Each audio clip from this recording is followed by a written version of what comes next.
इस दुनिया को इतना अच्छा बनाओ कि हर व्यक्ति के लिए जिंदगी मोक्ष जैसी हो जाए। मोक्ष को इहलौकिक ही होना चाहिए, ये डॉक्टर अंबेडकर ने खुल के लिखा है। नवयान महात्मा बुद्ध को पूरा नहीं मानता है। नवयान कई चीज नए तरीके से एक्सप्लेन करता है, जिसमें एक ये भी है, मोक्ष की धारणा भी है। इन वजहों से उनको लगा कि मैं एक नई तरीके से इस कहानी को कहूंगा। और मैं ये स्पष्ट कर दूं, कहानी में नयापन डॉक्टर अंबेडकर का अपनी ओर से बिल्कुल नहीं है, उन्होंने कहीं कहीं से लिया है। जनरली बुद्ध चरित्र को फॉलो किया है इस प्रसंग में, और एक आध और प्रसंग में उन्होंने बाकी परंपराओं की चीजों को स्वीकार कर लिया। क्या पृष्ठभूमि है, अब देखिए एकदम नई कहानी। कहानी यह है कि शाक्यों का संघ था, आपको पता ही है, कपिल वस्तु शाक्यों का इलाका है, तो वो उसमें रहते थे। शाक्यों का जो भूगोल है, तो समझ लीजिए कि शाक्य हैं, बीच में एक नदी है, और नदी के इधर रहते हैं कोलीय। इस नदी का नाम है रोहिणी। ठीक, शाक्यों और कोलियों के भौगोलिक क्षेत्र के बीच में बहती है एक नदी रोहिणी। रोहिणी नदी के पानी का इस्तेमाल शाक्य भी करते हैं, कोली भी करते हैं, उसको लेकर समझौते हैं कि आप कितना पानी इस्तेमाल करेंगे, हम कितना पानी इस्तेमाल करेंगे, ये समझौते हैं। ये बैकग्राउंड है। शाक्य गणराज्य में एक नियम है कि जब कोई युवक 20 साल का होता है तो उसको परिषद का हिस्सा बनाते हैं। तो जब सिद्धार्थ 20 साल का हुआ, परिषद की मीटिंग हुई और कहा गया कि परिषद में जो नए युवक आने के लिए योग्य हैं उनमें सिद्धार्थ हैं, क्या किसी को आपत्ति है? किसी ने आपत्ति नहीं की, तो संघ का हिस्सा बन गए। प्रतिज्ञा ली थी कि मैं शाक्य संघ के हित में सब संभव काम करूंगा और कोई ऐसा राजद्रोह या देशद्रोह नहीं करूंगा जो शाक्य संघ के खिलाफ होगा। 20 के थे, शादी हुई थी, संघ में शामिल हुए। अब आज 28 साल की उम्र में, 28 की उम्र तक क्या है कि सिद्धार्थ एकदम ठीक चल रहे हैं, मन में भाव आता संन्यास लेने का, पर जीवन जी रहे हैं, पेरेंट्स के साथ, पत्नी के साथ, बच्चा भी हो गया, वो सब निभा रहे हैं। और 28 की उम्र में अचानक क्या हुआ कि शाक्यों और कोलियों के बीच रोहिणी नदी के जल के बंटवारे को लेकर एक झगड़ा हो गया। झगड़ा थोड़ा सा बढ़ गया, तू मैं हो गई, हाथापाई हो गई कुछ लोगों में, जैसे आजकल भी होता है। सिंधु जल समझौता देखिए, भारत पाकिस्तान अब एकदम कब किस दिन क्या करेंगे समझ में नहीं आता है। राज्यों में देखिए, दिल्ली या उत्तर प्रदेश, हरियाणा, ये दिल्ली के बीच में जब झगड़ा होता है पानी को लेकर, ये भी झगड़ा होता ही है। कावेरी वाटर डिस्प्यूट देख लीजिए, अंतर्राज्यीय जल न्यायाधिकरण जो बनाते संविधान के तहत, वो देख लीजिए, वही समस्या, वैसी समस्या। तो हो गई एक छोटी सी झड़प। अब क्या होता है कि कुछ लोगों के लिए युद्ध होती है रोजी रोटी, युद्ध होता रहे तो सत्ता ठीक चलती रहती है उनकी। सरहदों पर तनाव है, पता करो क्या देश में चुनाव है। तो लोकतंत्र में युद्ध आमतौर पर इसलिए भी होते हैं कि चुनाव आने वाला है।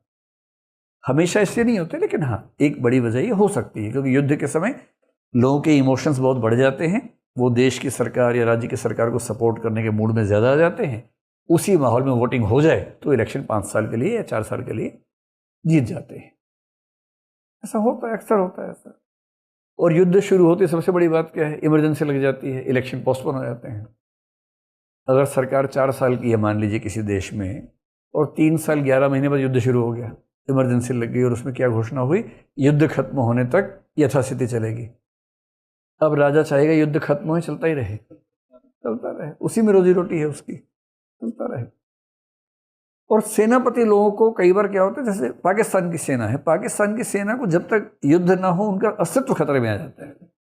तो कहीं ना कहीं कुछ होते रहना चाहिए ताकि सेना जरूरी है, ये भाव बना रहे। और ये हमेशा से है, यहां भी था। तो सेनापति ने एक मीटिंग बुलाई। कौन से सेनापति ने? शाक्यों के सेनापति ने मीटिंग बुलाई। मीटिंग में सब लोग गए, सिद्धार्थ भी गया। और मीटिंग में उसने कहा, देखो भाई ऐसा है, ये कोलिय लोग संभल नहीं रहे हैं, इन्होंने फिर मार पिटाई की है। अब समय आ गया है कि हम इनके खिलाफ एक बड़ा युद्ध करें और एक ही बार में मामला सुलझा दें। सबसे पूछा आपकी राय क्या है, सब चुप। बुरे लोग दुनिया का खतरा नहीं है, शरीफों की चुप भी खतरनाक है। शरीफ लोग चुप रह जाते हैं, सब चुप। तो सिद्धार्थ उठा, उसने कहा मैं युद्ध का विरोध करता हूं। सबको लगा चलो एक तो है। सेनापति ने पूछा क्यों?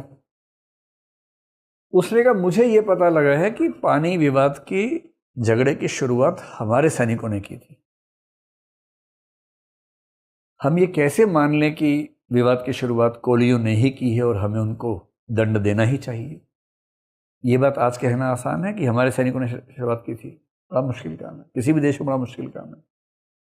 पर सिद्धार्थ ने कहा, सेनापति ने कहा यह बात ठीक है कि शुरुआत हमारे सैनिकों ने ही की थी, पर पानी पर पहला हक भी तो हमारा बनता है और कोली ये बार बार परेशान भी तो करते हैं। सिद्धार्थ ने कहा नहीं ठीक है, तो उसका दूसरा तरीका भी तो है।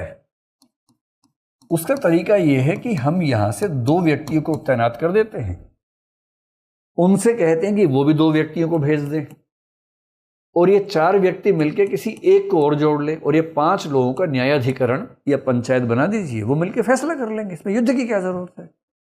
पानी का बंटवारा ही तो करना है, युद्ध से क्या होगा? युद्ध से पहले खून बटेगा, पानी कैसे बटेगा? पानी जब भी बटेगा बातचीत से ही बटेगा। सेनापति को लगा कि ये तो बात भारी पड़ गई है। जनता समर्थन करने लगी सिद्धार्थ का। बोल के नहीं, चुपचाप सेनापति से कौन पंगा मोल लेगा मन ही मन में। सेनापति बोला तुम सच्चे क्षत्रिय नहीं हो।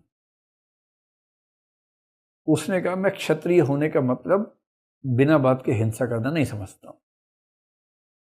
सच्चा क्षत्रिय वो है जो तब तक युद्ध नहीं करता जब तक जरूरी ना हो, और जब जरूरी हो तो युद्ध से पीछे नहीं हटता है।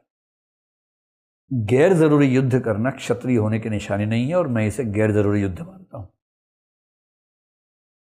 तो उसने उठ के 3-4 बड़ी बड़ी बातें बोली। अरे ये तो कायर आदमी है, अरे ये देशद्रोही है, ये है वो है, जो जिंदा है वो नहीं ऐसा कर सकता, कोलियों को मारना होगा, बताओ कौन हमारे साथ में है। वोटिंग करवा दी, इमोशनल पहले कर दिया था। तो वोटिंग में सेनापति जी जीत गए, तो तय हुआ कि युद्ध तो होगा। फिर अगली मीटिंग बुलाई गई अगले ही दिन। इस मीटिंग में डिसाइड करना था कि क्या अनिवार्य सैनिक सेवा लागू की जाए, और सेनापति का प्रस्ताव था कि 20 साल से 50 साल तक के प्रत्येक पुरुष के लिए अनिवार्य सैनिक सेवा का प्रस्ताव पारित करेंगे, और सारे के सारे युवकों को युद्ध में जाना पड़ेगा हथियार लेके। कल जिन्होंने हाँ हाँ किया था, नारे लगाए थे, आज उनकी हालत खराब थी। कल तक तो ये था कि ये लोग जाएंगे लड़ने के लिए, मजा आएगा। आज तक ये हमें जाना है। युद्ध में कोई दूसरा जाए, आपको टीवी पे देखना हो तो क्या दिक्कत है? टीवी पे यूट्यूब पे देख रहे हैं, अरे क्या बात है, ईरान पे क्या हमला किया, वाह वाह वाह वाह वाह, अरे राष्ट्रपति मार दिया, क्या बात है, इसको मार दिया, उसको मार दिया, अरे तेल का टैंकर जला दिया, वाह क्या हमला किया है, इनका पूरा पोत मार दिया, 120 सैनिक डूब गए, अरे वाह। वीडियो देख रहे हैं, मजा आ रहा है। खुद पोत पे बैठो, स्टेट ऑफ हॉर्मस में जाओ जरा एक बार, फिर बताओ कि युद्ध में कितना मजा आता है। तब लगता है कि ना भाई जरूरी हो तो युद्ध करेंगे, गैर जरूरी जीवन में भी नहीं करना चाहिए। बिना बात के क्यों युद्ध करना? जरूरी है तो कीजिए, बिना बात के क्यों करना युद्ध? तो जाहिर वाली बात है, जंग तो खुद एक मसला है, जंग क्या मसलों को हल करेगी? जंग से क्या समाधान होता है? अब ये हुआ, सब लोग बैठे हैं। सेनापति ने कहा मैं प्रस्ताव करता हूं कि 20 से 50 साल के सभी युवकों को अनिवार्य सैनिक सेवा के लिए बाध्य किया जाए। सब चुप। सिद्धार्थ ने कहा मैं विरोध करता हूं, मैं युद्ध में भाग नहीं लूंगा। सेनापति ने कहा डरपोक हो। बुद्ध ने मेरे ख्याल से कहा होगा अकेले में आके देख लो एक बार। भाई सैन्य विद्या तो थी उनके पास, ऐसे ऐसे 5 सेनापति संभाल लेंगे। पर बात यही है ना कि ताकत है तो इस्तेमाल कर ही देना, ऐसा क्या मतलब है? ताकत संभाल के रखनी है, ताकत का इस्तेमाल बहुत विवेक के साथ होना चाहिए। सबसे अच्छे आईपीएस वो हैं जो जिंदगी भर एक डंडा तक किसी को नहीं मारते और तब भी शानदार काम करते हैं।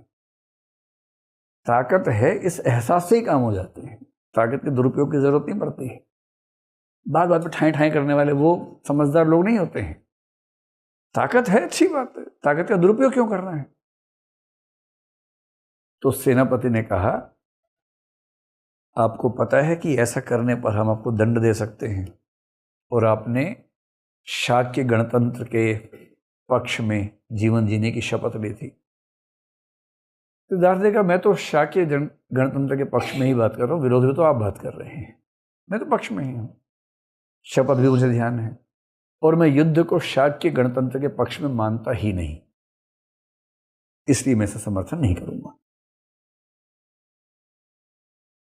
तो उसने कहा, हम आपको दंड देंगे, और आप ध्यान रखिए, हम आपको देश से निकाल भी सकते हैं, मृत्यु दंड भी दे सकते हैं राजद्रोह के आरोप में। सिद्धार्थ ने कहा कि आपकी इन्हीं हरकतों की वजह से कोसल नरेश का हम पर प्रभुत्व बढ़ता जा रहा है, क्योंकि जैसे ही उनको पता लगता है कि इस राज्य के भीतर इतने झगड़े हैं, उनकी शक्ति हम पर और हावी हो जाती है। कोसल नरेश समझ पा रहे हैं ना? प्रसेनजीत। सेनापति कह रहे हैं कि आप कोसल नरेश के नाम से हमको डरा रहे हैं। कह रहे, मैं डरा नहीं रहा हूं, वस्तुस्थिति बता रहा हूं, और रही बात मुझे मृत्यु दंड देने की, तो मैं उसके लिए हंसकर तैयार हूं। मैं युद्ध में भाग नहीं लूंगा, आप मुझे मृत्यु दंड देना चाहें आज ही दे दीजिए, मुझे बिल्कुल दिक्कत नहीं है। देश निकाला देने, देश निकाला दे दीजिए, मुझे कोई दिक्कत नहीं, पर मैं युद्ध में शामिल नहीं होऊंगा। उसने कहा, हम आपके परिवार का सार्वजनिक अपमान भी कर सकते हैं। अब बुद्ध थोड़ा परेशान हो गए कि मुझे मारना मार लो भाई, देश से निकालना निकाल लो, परिवार को बीच में मत लो। अब बुद्ध के पास 3 ऑप्शन थे। एक ऑप्शन था कि मृत्यु दंड या देश निकाला स्वीकार कर लें, एक था कि युद्ध में भाग लें और लड़ें, और एक था कि परिवार का अपमान, सार्वजनिक अपमान होने के लिए यहां करें। तो बुद्ध ने कहा, मैं युद्ध तो लड़ूंगा नहीं, मैं ये भी नहीं चाहूंगा मेरे परिवार का अपमान हो। मेरा निवेदन है कि मुझे मृत्यु दंड या देश निकाला, जो भी सभा उचित समझे फैसला करें, मैं दोनों के लिए तैयार हूं। तो किसी ने कहा कि अगर हमने इसको देश निकाला दिया, मृत्यु दंड दिया, तो प्रसेनजीत को पता लग जाएगा, युद्ध भी उसको पता ही होगा, वो समझ जाएगा कि युद्ध करने के लिए इसको मारा गया है, तो वो हमें नहीं छोड़ेगा। तो गौतम ने कहा, एक काम करते हैं, इसका समाधान मैं ही निकालता हूं। मैं ऐसा करता हूं, मैं संन्यास ले लेता हूं, प्रव्रज्य धारण करता हूं, और कपिल वस्तु छोड़ के चला जाता हूं। अब क्योंकि मैं संन्यास लूंगा, ना आपने मुझे देश निकाला दिया, ना आपने मुझे मृत्यु दंड दिया, संन्यास स्वेच्छा से लिया है, तो इस बात से किसी को क्यों फर्क पड़ेगा कि मैं यहां हूं या नहीं हूं। सेनापति और उसके जो समर्थक लोग थे, उनको लगा, हाँ ये आइडिया ठीक लग रहा है। तो उसने कहा, लेकिन संन्यास लेने के लिए माता पिता की अनुमति चाहिए। बोला, वो आप छोड़ दीजिए, वो मेरी जिम्मेदारी है, मैं वायदा कर रहा हूं तो मैं लूंगा संन्यास। सहमति बन गई कि गौतम बुद्ध संन्यास लेंगे। और तभी एक तरुण सा युवा सा लड़का उठा, उसने कहा, हुजूर एक बात और बताइए, ये लेंगे संन्यास, 2 दिन बाद आप युद्ध कर देंगे, प्रसेनजीत को पता लगेगा। इतनी कॉमन सेंस तो किसी में भी होती है कि युद्ध के 2 दिन पहले संन्यास लिया है, तो जरूर इन दोनों बातों में कोई संबंध रहा होगा। तो सभा में एक निष्कर्ष और निकाला कि बुद्ध के संन्यास लेने के कुछ अंतराल के बाद हम युद्ध शुरू करेंगे, ताकि कोसल नरेश को, प्रसेनजीत को ये ना लगे कि बुद्ध को इस वजह से जाना पड़ा कि वो युद्ध का विरोध कर रहे हैं। इस बिंदु पर सभा समाप्त हुई।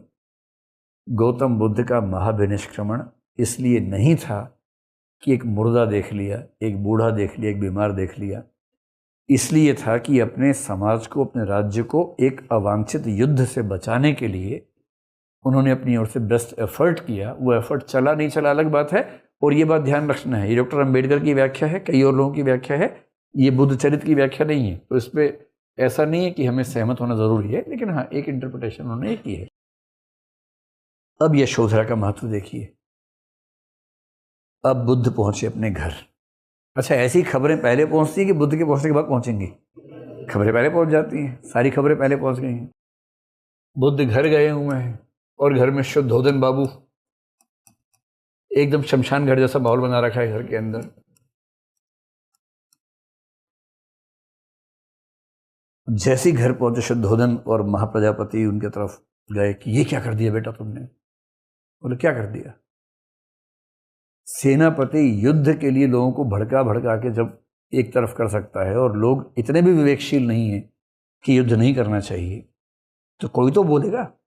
मैंने अपनी जिम्मेदारी निभाई, सही बात की, और आपका अपमान होने दूं, इससे लाख गुना अच्छा है कि मैं मृत्युदंड स्वीकार करूं। मृत्युदंड से समाज का नुकसान हो रहा है कि प्रसेनजीत आ जाएगा यहाँ पर। तो इन सब में सबसे अच्छा क्या था कि मैं अकेला निकल जाता हूँ यहाँ से कम कपिल वस्तु समृद्ध रहे, शांत रहे, ठीक रहे। तो माँ बाप बोले कि बेटा हम भी तुम्हारे साथ चलते हैं। सर कैसी बात करते हो, राहुल की उम्र भी 1 साल भी नहीं है, नंद भी छोटा है, इन बच्चों को अपना बचपन जीने दो, कहाँ जंगलों में फिरोगे मेरे साथ। और जंगल में परिवार ही लेके जाऊंगा तो सन्यास किस बात का हुआ। ये कैसा सन्यास है कि फैमिली ट्रिप पे चले गए, सन्यास छोड़ना होता वो। फिर बोले कि अच्छा एक काम करते हैं, तुम सन्यास छोड़ो, कौशल में चल के रह लेते हैं श्रावस्ती में, वहां हम कपिल वस्तु के लोगों से बचे रहेंगे और निश्चिंत होकर रहेंगे। उससे कहा ये तो सच्चा देशद्रोह होगा। जिस राजा से मेरे समाज को, मेरे राज्य को खतरा होता है, मैं उसी राज्य में जाकर रहना शुरू कर दूं। कोई भारत की नागरिकता छोड़ के पाकिस्तान की ले ले, कि मैं बच गया। दाऊद को ही शोभा देता है ना, किसी को क्यों शोभा देगा, समझदार आदमी को नहीं होना चाहिए। मैंने यूक्रेन की नागरिकता छोड़ के रूस की ले ली, अमेरिका छोड़ के ईरान की नागरिकता ले ली, कोई ऐसा क्यों करेगा। तो देशद्रोह तो ये हो ही जाएगा अगर मैं वहां जाऊंगा तो। बोले बात तो सही है। फिर बेटा क्या कर सकते हैं, एक काम करो ना, युद्ध तो स्थगित हो ही गया है, तो कुछ दिन मत जाओ। बोले माताजी युद्ध इसीलिए स्थगित हुआ है कि अंतराल दिखे मेरे जाने और युद्ध होने के बीच में। मैं रुक ही जाऊंगा तो युद्ध और अंतराल हो जाएगा, तो ये लोग फिर मुझे मृत्युदंड देंगे या देश निकाला देंगे या आपका अपमान करेंगे। सबको समझाया ऐसे नहीं करते, समझा करो बात को, सोच समझ के बोल के आया हूं, जाना होगा। और जाने की तैयारी फिर शुरू हो गई। तो यशोधरा अपने कमरे में थी राहुल के साथ। बुद्ध चरित में तो बुद्ध बिना बताए भाग लिए, बहुत नाराज है यशोधरा उनसे, उनकी बुद्ध चरित वाली। लेकिन यहां जो व्याख्या हुई उसमें यह कि इसके बाद बुद्ध गए यशोधरा के पास।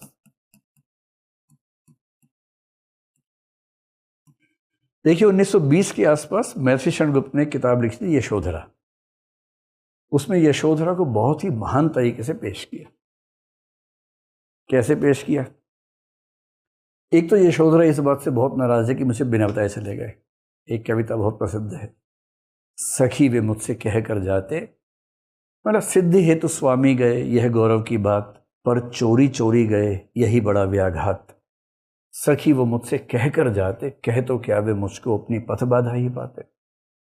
अरे कह देते मुझसे, स्वयं सुसज्जित करके क्षण में प्रियतम को प्राणों के प्रण में हम ही भेज देती हैं रण में, क्षात्र धर्म के नाते सखी वो मुझसे कह कर जाते। अरे हम तो युद्ध होता है अपने पति को खुद तिलक लगा के भेजते हैं कि युद्ध में जीत के आना, हम क्यों पीछे हटते अगर ऐसी बात होती। जावें सिद्धि पावें वे सुख से, दुखी न हो इस जन के दुख से, उपालंब दूं मैं किस मुख से, आज अधिक वो भाते सखी वो मुझसे कह कर जाते। कितना दुख है उसको, इतने साल का साथ है, अचानक चले गए। अरे बात कर ली होती, बाहर तक छोड़ के आते हम, विदा करके आते। पर यहां कहानी दूसरी है। और उसके बाद भी उस यशोधरा ने क्या किया, महर्षि शरणगुप्त के यहाँ, उसका जिक्र थोड़ी देर के बाद आएगा। अब बुद्ध पहुंचे यशोधरा के पास, चुपचाप जाके बैठ गए। यशोधरा कह रही है कि सभा में जो कुछ भी हुआ मुझे उसकी जानकारी मिल चुकी है। बुद्ध कह रहे हैं कि तुम्हें मेरा निर्णय कैसा लगा। यशोधरा कह रही है कि उसमें कैसा लगने की क्या बात है, आपकी जगह मैं होती तो मैं भी यही करती। कोई भी समझदार व्यक्ति यही निर्णय करता है। और मुझे खुशी है कि आपने एक अच्छा निर्णय किया। इच्छा तो मेरी ये है कि मैं भी आपके साथ चलूं। जैसे सीता वाला प्रसंग है कि राम गए तो सीता भी साथ गई। इच्छा तो मेरी ये है कि मैं भी साथ चलूं, लेकिन राहुल इतना छोटा है कि शायद इस समय इसको लेके जाना संभव नहीं होगा।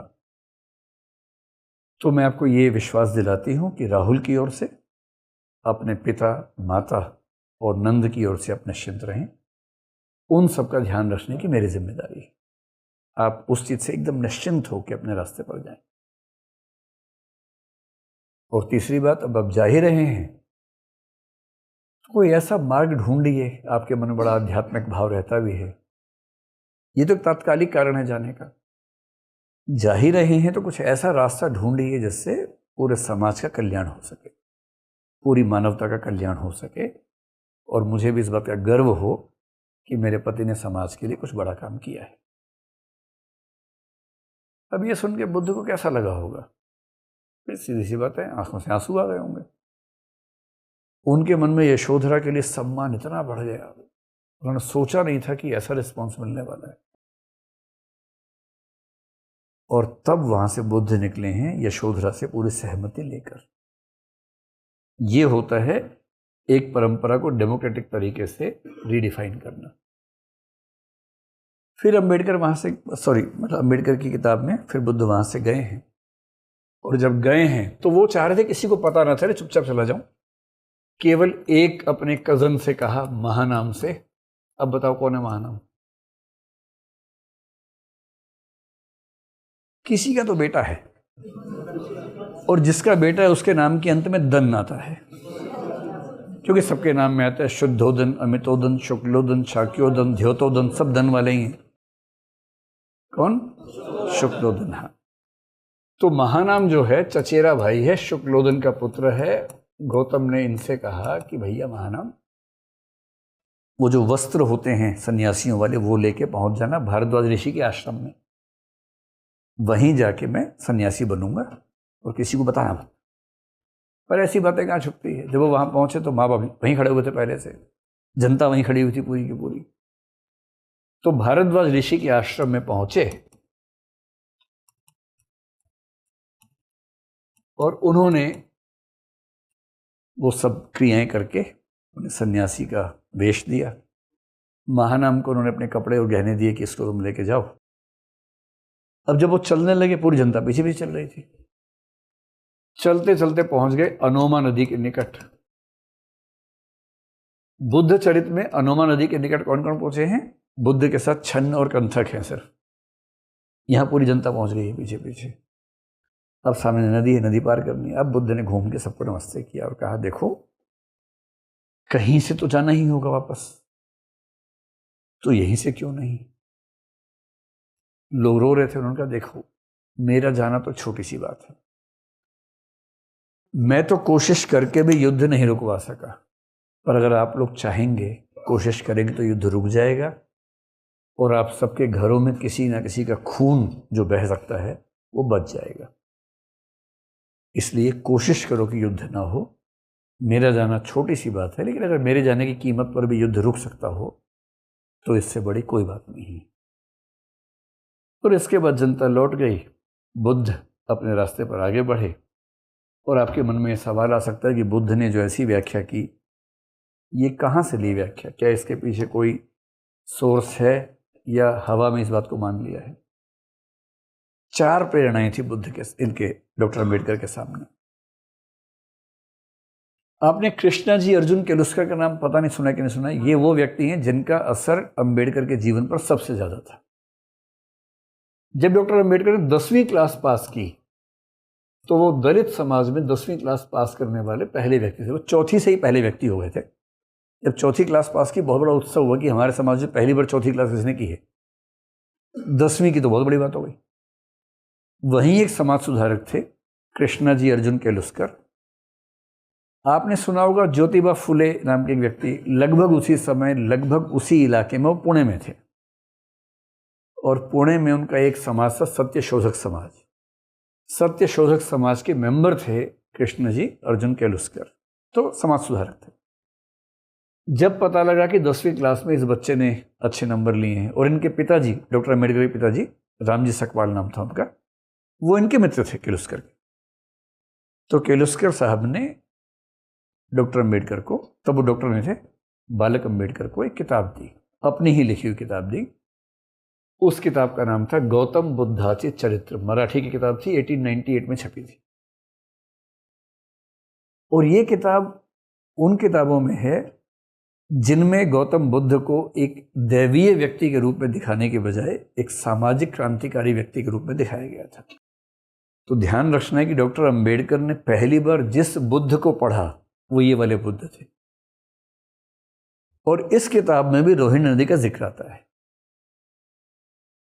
तो अंबेडकर साहब के लिए ये वाली कहानी उतनी ही स्वाभाविक थी जितनी हमारे लिए 4 घटनाओं वाली कहानी है। उन्होंने वही सुनी हुई थी। 1895 में E.B. कॉवेल ने जातक कथाओं का इंग्लिश ट्रांसलेशन करवाया और ऐसा माना जाता है कि इन कथाओं के अनुवाद का प्रयोग संभवतः किर्लोस्कर जी ने भी किया होगा और बाकी लोगों ने भी किया होगा। जातक कथाओं में से एक कथा है जिसको बोलते हैं कुणाल जातक। कुछ और कथाएं हैं, एक जातक अट्ठ कथा है। कुछ जातक कथाओं में रोहिणी नदी के विवाद का प्रसंग आता है, कुणाल जातक में विशेष रूप से आता है। तो कुणाल जातक अंग्रेजी भाषा की वजह से उस समय बुद्धिजीवियों के बीच में पहली बार फैलने लगी थी। आपने एक बहुत बड़े इतिहासकार का नाम सुना होगा, डी.डी. कौशाम्बी। डी.डी. कौशाम्बी 2 हुए हैं। एक का नाम है दामोदर धर्मानंद कौशाम्बी, दूसरे का है धर्मानंद दामोदर कौशाम्बी। जो पिता हैं उनके नाम में धर्मानंद पहले आता है और जो बेटा है उसके नाम में दामोदर पहले आता है। तो जो दामोदर हैं वो तो मार्क्सिस्ट हैं, बहुत प्रचलित हैं। उनके पिता धर्मानंद दामोदर कौशाम्बी जो थे वो महात्मा बुद्ध के बहुत बड़े एक्सपर्ट माने जाते थे। उन्होंने पूरी जिंदगी में बुद्ध पे ही रिसर्च की। उन्होंने एक किताब 1940 में लिखी भगवान बुद्ध नाम से। 1949 में एक नाटक लिखा बोधिसत्व नाम से। इन दोनों में भी रोहिणी नदी के विवाद को लेकर ये प्रसंग आता है। और इंटरेस्टिंग बात है कि जो बोधिसत्व नाटक है 1949 का, उस नाटक में सेनापति और गौतम बुद्ध के डायलॉग्स ठीक वैसे हैं जैसे डॉक्टर अम्बेडकर की पुस्तक में है। ऐसा लगता है कि वहां से एग्जैक्टली उन्होंने प्रेरणा लेके लिखे हैं। तो इनके पास ये सोर्सेस थे और पूछें कि इन सोर्सेस के पीछे कौन से प्रमाण थे, तो जो मैंने आपसे जिक्र किया, कुणाल जातक है, एक रूप धर्म जातक है, जातक अट्ठ कथा मैंने जिक्र किया, अर्थदंड सूत्र है, महासचक सूत्र है, पब्बज्जा है। ये सारे के सारे रेफरेंसेस इस्तेमाल किए हैं डी.डी. कौशाम्बी ने और इस्तेमाल किए हैं किर्लोस्कर जी ने। और जिन भी लोगों ने इस कहानी को प्रस्तुत किया उनके पीछे ये बात थी। आपको भूल के भी ये बात अपनी परीक्षा में नहीं लिखनी है। मैं सिर्फ बता रहा हूँ कि क्या क्या पर्सपेक्टिव्स हैं। आपको वही लिखना है जो एनसीईआरटी में है या सामान्य पुस्तकों में, आपको वही मान के चलना है फिलहाल। पर हाँ, कभी इस पर विषय पर विचार करना हो, बात करनी हो तो। अंतिम सवाल है कि क्या ये प्रमाण पर्याप्त हैं जो प्रमाण दिए जा रहे हैं? तो इसका उत्तर है कि प्रमाण पर्याप्त नहीं है। क्यों प्रमाण पर्याप्त नहीं है? पहली बात, जातक कथाओं को मिथकीय दृष्टि की से आप बेशक बहुत महत्व दें, बहुत सम्मान दें, लेकिन माइथोलॉजी की पुस्तकों को आप इतिहास में प्रमाण नहीं मान सकते हैं। एक तो ये समस्या है। एक समस्या और है। दूसरी समस्या ये है कि जातक कथाओं में आमतौर पर जब रोहिणी नदी के विवाद का जिक्र आया भी है, वो जिक्र बुद्ध के सन्यासी बनने के बाद आया है, जबकि इन 2-3 पुस्तकों में, इंक्लूडिंग डॉक्टर अम्बेडकर की पुस्तक में, सन्यासी बनने के कारण के रूप में आया है। तो जो लोग इस व्याख्या का विरोध करते हैं उनका कहना यह है कि ये विवाद हुआ होगा, इस पे बहुत आपत्ति नहीं है, पर यह विवाद उनके प्रव्रज्या या सन्यास का कारण था, ये मानने में आपत्ति है। ऐसा लगता है कि घटनाओं का क्रम आगे पीछे किया गया है, इसलिए बहुत ही व्याख्या की बात है। नवयान के लोग ये मानते हैं कि ऐसा ही हुआ था। हीनयान और महायान के लोग मानते हैं कि ये बेकार की बात है, ऐसा बिल्कुल नहीं हुआ था। लेकिन इतिहास ऐसे ही आगे बढ़ता है, इतिहास में नई नई व्याख्याएं होती रहती हैं। अभी तक हम ये समझ चुके हैं कि दोनों तरह की कहानियों में, चाहे बुद्ध चरित्र की कहानी हो, चाहे डॉक्टर अंबेडकर वाली कहानी हो, दोनों में बुद्ध ने अपना घर छोड़ा। छोड़ने की प्रक्रिया अलग थी, कारण अलग थे। अकेले गए थे पहली कहानी में, केवल अपने घोड़े और सारथी के साथ अनोमा नदी के पास। दूसरी कहानी में पूरा समाज अनोमा नदी के पास पहुंचा है। अनोमा नदी को क्रॉस करके बुद्ध अकेले हो गए हैं दोनों कहानियों में। अब वहां से हम कहानी शुरू कर रहे हैं। तो अनोमा नदी जब क्रॉस हुई, अगर आप थोड़ा नक्शे में देखना चाहें उस चीज को, तो ये है उसका पूरा नक्शा। उससे आपको अंदाजा शायद थोड़ा ठीक से हो पाएगा। देखिए, ये वो इलाके हैं जहां बुद्ध का संबंध रहा ज्यादा। लुम्बिनी में उनका जन्म हुआ था, ये वो जगह है। कपिल वस्तु में वो रहे हैं, ये दरअसल ये कपिल वस्तु है। श्रावस्ती के बहुत पास है, क्योंकि श्रावस्ती का प्रभाव भी वहां पर है। श्रावस्ती का मतलब कौशल है ना, कौशल का प्रभाव है, क्योंकि उसके बहुत नजदीक है। अब यहां से जब वो निकले हैं कपिल वस्तु से, तो ये है गया, ये है वैशाली, ये पावापुरी जहां पर महावीर की मृत्यु हुई थी। इनकी मृत्यु भी लगभग इसके आसपास ही होगी, यहीं से वो गुजरेंगे उस समय। अब वो कपिल वस्तु से निकले हैं, और ये वाली जो है जगह, ये है अनोमा नदी। ये जो नदी आप देख रहे हैं छोटी सी, तो कपिल वस्तु से यहां तक का रास्ता उन्होंने अपने घोड़े पे या समाज से साथ पार कर लिया है। अब यहां से उनको डिसाइड करना है कि अब मैं आगे जाऊं तो कहां जाऊं। यहां से जाने के जो रास्ते उनके पास है, एक रास्ता है सारनाथ, बहुत पास है यहां से, ये सारनाथ है, ये राजगीर है, ये गया है, ये कुशीनगर है, ये वैशाली है, और ये पाटलिपुत्र है। वैशाली सॉरी, ये होना चाहिए, है ना। तो बुद्ध ने ये तय किया कि मैं शुरुआत करता हूं राजगीर से। तो बुद्ध निकले हैं राजगीर की तरफ। समझ में आ गया नक्शा आपको? तो बुद्ध ने अनोमा नदी से बाहर निकलने पर जो तय किया वो ये कि मैं राजगीर चलता हूँ। राजगीर क्यों चलता हूँ? क्योंकि उन्होंने सुना था कि राजगीर में हर तरह के तपस्वी रहते हैं, बहुत तरह के साधु सन्यासी रहते हैं। उनका मन था कि मैं कम से कम टटोल लूँ कि कौन कौन सी परंपराएं हैं, कैसी परंपराएं हैं, फिर उन्हीं के बेस पे डिसाइड कर लूँगा अपना। तो जब वो राजगीर गए, तो राजगीर वहाँ से दूर था, करीब 400 मील के आसपास था। इतना रास्ता पैदल चलते हुए गए थे, बहुत ही सुंदर, बहुत योग्य। तो वो पूरे रास्ते में जहाँ भी चल रहे थे, लोगों को भरोसा नहीं होता था कि इतना सुंदर व्यक्ति सन्यासी कैसे हो सकता है। तो भीड़ पीछे चलती थी, लोग हलचल पूछते रहते थे। जब राजगीर पहुंचे तो राजगीर घिरा हुआ था 5 पहाड़ियों से। आज भी अगर आप राजगीर जाएंगे तो वहां आपको वो पहाड़ी दिखाते हैं कि बुद्ध कहाँ रुके थे। वो सब दर्शनीय स्थल वैसे के वैसे। मैंने लगभग सारे स्थान देखे। मुझे बहुत रुचि थी कि एक बार मैं बुद्ध पे बात करने से पहले देख तो लूँ कहाँ कहाँ कैसा कैसा था। तो मैं पिछले महीने वैशाली भी होके आ गया था, वो छूटा हुआ था, तो मैंने वो पूरा देखा स्थान। इन 5 पहाड़ियों में एक थी पांडव पहाड़ी।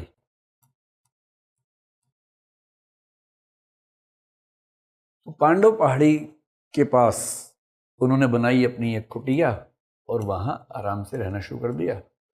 और क्योंकि साधक थे, भिक्षु थे, उनका काम क्या था कि दिन भर सुबह जाके भिक्षा मांगना, उस भिक्षा से अपना काम चलाना और दिन भर साधना करना और तपस्या करना, ताकि अंतिम सत्य मिल सके, जिस सत्य की खोज में घर से बाहर निकले थे। अब हुआ यह है कि राजगीर में उस समय जो, क्योंकि मगध साम्राज्य का हिस्सा है, राजगीर में उस समय जो राजा था वो बिंबिसार था। तो जैसे ही बिंबिसार को पता लगा, और पता क्यों लगा, जब ये भिक्षा मांगने के लिए निकलते थे तो भीड़ इकट्ठी हो जाती थी। और जब बिंबिसार ने देखा उसके महल के बाहर बहुत भीड़ हो गई है, तो बिंबिसार ने पूछा ये क्या है। तब किसी ने बताया कि साहब, आपको याद होगा आज से 25-30 साल पहले घटना हुई थी। एक बच्चे का जन्म हुआ था शाक्य जनपद में, कपिल वस्तु में, लुम्बिनी में। और आचार्य असित ने कहा था कि ये बच्चा बड़ा होके बहुत बड़ा स्वामी बनेगा, बुद्ध बनेगा। वही बच्चा सन्यास लेके निकल गया है और यहाँ आके कुटिया में रहता है। तो बिंबिसार को बड़ी जिज्ञासा हुई, तो बिंबिसार उससे पहुंचने के लिए चला गया उसके पास। तो कुटिया में चला गया है बिंबिसार। अब सोचिए कि राजा जी गए हैं उससे मिलने के लिए।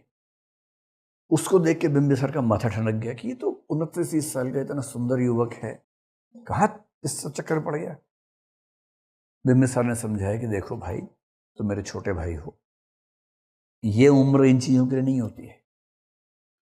युवाओं के लिए पुरुषार्थ होता है जीवन को ठीक से जीना, इच्छाएं पूरी करना, सुख समृद्धि इस सब में रहना, जो लालसाएं हैं, वासनाएं हैं, उनको संतुष्ट करना। जब मध्य वयस्क होते हैं तो जीवन का पर्पस होता है खूब पैसा, धन, संपदा, सम्मान ये कमाना, और जीवन के उत्तरार्ध में शोभा देता है संन्यास या वानप्रस्थ, इन चीजों को छोड़ देना। अभी तो तुम्हारी भोग की उम्र है, जीवन जीने की उम्र है, तुम अभी से सब कर रहे हो। मेरी बात मानो, लौट जाओ, और अगर बहुत मन है तो पूजा पाठ कर लो, धर्म कांड कर लो, ये सब संन्यास मत लो। असर नहीं पड़ा। फिर बोला अच्छा एक काम करते हैं, मैं तुमसे इतना प्रभावित हूं, तुम एक काम करो, मेरे राज्य का आधा हिस्सा ले लो, आधे पे तुम राज करो, आधे पर मैं करता हूं। तुम्हें अपना आधा राज्य देकर भी मुझे खुशी होगी। फिर बुद्ध चुप रहे, अरुचि दिखाई। फिर वो बोला अच्छा मैं समझ गया, तुम्हें कपिल वस्तु के लोगों ने परेशान किया है। एक काम करो, मेरी सेना लेके जाओ, रौंद दो उन सबको, और कपिल वस्तु पे राज करो, मैं तुम्हारे साथ खड़ा हूं। फिर बुद्ध का चेहरा वैसा ही था, बेरुखी वाला, जो अप्सराओं को देख के होता था। तो उसने कहा आपको मेरी बात अच्छी नहीं लग रही है? उसने कहा नहीं, एकदम नहीं। बोले मैं जिन चीजों को छोड़ के आया हूं, जिनसे मुक्त हुआ हूं, आप मुझे फिर से उसमें उलझाने में लगे हुए हैं। बोले आप राजा हैं, आपका सम्मान है, आपने मेरे बुरे लगने वाले समय में मेरा साथ देने की बात करें, पर मेरा बुरा समय नहीं है, मेरा अच्छा समय चल रहा है, आप मेरा साथ दे रहे हैं, मैं आपका सम्मान करता हूं। लेकिन राजा की जिंदगी क्या होती है? 24 घंटे का तनाव। राजा वो खूंटी है जिसके ऊपर हर कोई अपने कपड़े टांग देता है। कोई चिंता हुई राजा को दे दी, राजा की चिंता हो गई। आपकी जिंदगी मुझसे अच्छी कैसे है? आप ऐसी बात कर रहे हैं जैसे कोई व्यक्ति देख पा रहा हो बड़ी मुश्किल से, और आप उससे कहें कि देखो वो व्यक्ति देख नहीं पा रहा, वो तुमसे अच्छी स्थिति में है। मैं चल पा रहा हूं, कोई नहीं चल पा रहा, आप कह रहे हैं कि उससे जैसे बनो। अरे भाई, इतनी मुश्किल से बंधनों से मुक्त होकर जीवन को सही निगाह से देख पाया हूं, और आप कह रहे हैं कि फिर से अपनी दृष्टि खराब कर लूं और वैसा हो जाऊं। तो मैं बहुत खुश होकर सन्यास के मार्ग पे आया हूं, आप ये ना समझे कि मैं मजबूरी में आया हूं। बिंबिसार चुप हो गया। फिर बिंबिसार ने इतना ही कहा कि अच्छा ठीक है, मैं आपसे बस एक वायदा चाहता हूं कि जब कभी आपको ज्ञान की प्राप्ति हो, जो आप चाह रहे हैं, तो उसके बाद एक बार राजगीर में या मगध में, गया में कहीं भी आना जरूर, और मैं आपका स्वागत करना चाहूँगा, सम्मान करना चाहूँगा, और मैं चाहूँगा कि आपके ज्ञान का लाभ राजगीर के समाज को या मगध के समाज को भी मिले। बुद्ध ने कहा हाँ ठीक है, मैं ज़रूर आऊँगा, आपने मेरे इतना साथ दिया तो मैं क्यों ऐसा नहीं करूँगा। इसके बाद एक घटना घटी। जब भी आप बुद्ध की जीवनी पढ़ेंगे उसमें आपको ये 5 नाम दिखेंगे, बहुत रोचक तरीके से दिखेंगे। बुद्ध वहां पर अपनी कुटी में थे, अचानक साथ की कुटिया में 5 लोग आ गए, और वो 5 तपस्वी थे। उनमें से एक था कौंडिन्य, इसका नाम एक जगह महत्वपूर्ण होगा, एक जगह अश्वजित का नाम महत्वपूर्ण होगा, बाकी का नाम बहुत महत्वपूर्ण नहीं होगा आपके लिए। तो कौंडिन्य, अश्वजित को अस्साजी बोलते थे, अस्साजी भी नाम कहीं आएगा तो इसी का नाम है। एक भद्रिक है, एक बाष्प है, एक महानाम है, ये 5